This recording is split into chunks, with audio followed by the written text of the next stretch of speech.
So, in case anyone was wondering, I did, in fact, come out of social media semi retirement to gush about K pop Demon Hunters.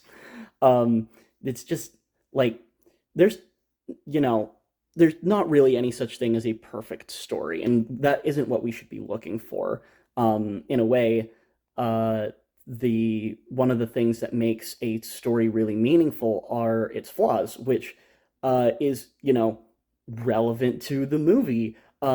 Unfortunately, the uh, film itself doesn't completely support this interesting bit of reflection because it's pretty darn near perfect. Like it's just so amazing and beautiful and like exactly the kind of story that I want to tell.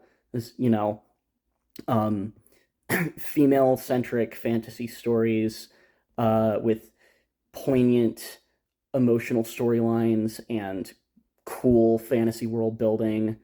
I have uh, several stories that are kind of some of my main projects in the works. That, for example, my 24-hour challenge story that I did uh, is a story about a young woman who is uh, pretending to be a maid in order to do a heist in a alternate future uh, Great Britain, where that takes place after King Arthur has returned, and so it's got magic and stuff, and obviously there's not a total overlap between those two stories, but just it's watching K-pop Demon Hunters like it's the kind of thing that inspires me to want to make uh write great stories myself, right?